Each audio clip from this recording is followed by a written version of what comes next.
night, Andy. How many Buddy dolls were on set? Too many. Like, too many to count. And like, that was the whole thing, is like I found myself constantly checking over my shoulder or constantly staring at the dolls to make sure that its head was that way before. Let's make sure it's still that way when I like look back. But it was also kind of like, you know, I'm a huge nerd. Like, I'm a horror movie nerd. Like I love this stuff. And so, like, to watch the animatronics of it all, like, I was pretty amazed that we, like, 95% of this movie is, like, the actual doll. And to watch, like, how its face could move and, like, how it could emote and how it could, you know, it was unlike anything I've ever experienced. I was wondering that, because I'm watching the movie and I'm like, oh my God, is that, like, happening on set? Or is it just, I can't imagine the Buddy dolls on set, though, because it's not like the sexiest doll I've ever seen. Buddy's not a daddy. This Chucky is creepy as hell. Like, he's really, really creepy.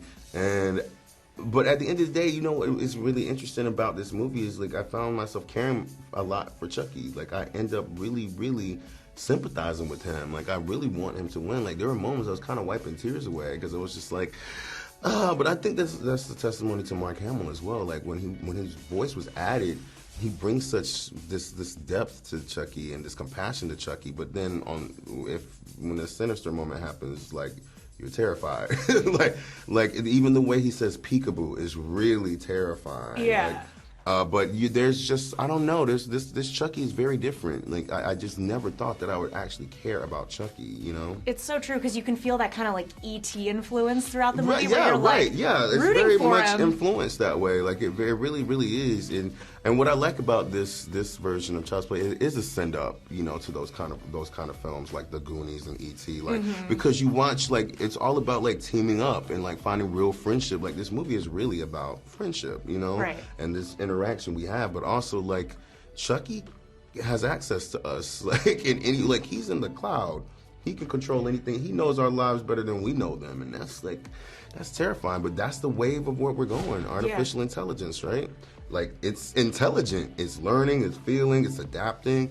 And now Chucky's doing that. Yeah, I go home and I'm like, Alexa, don't talk to me. I unplug everything. You are unplugged. Yeah. And she starts talking anyway. There we go. If you really want to scare yourself, put your Alexa underneath your TV. Like, put it right by where your TV is and see what happens. Because it's listening to everything you're watching, and then, like, it will literally, like, in the middle of the night just start playing.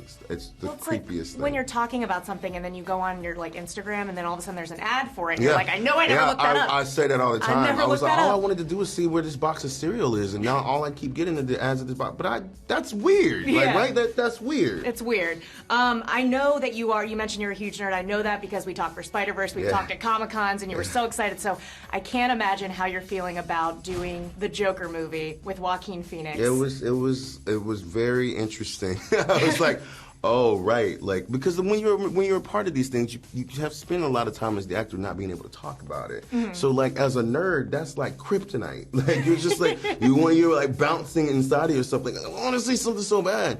But yeah, it was really, really, really cool. Like, it was really cool. You've worked with two Jokers, right? Joaquin and Mark Hamill, technically. Yeah, I know. And Mark Hamill is like the best voice of Joker ever. Like, so when I heard that he was being Chucky, I was like, hands down, it's a no-brainer.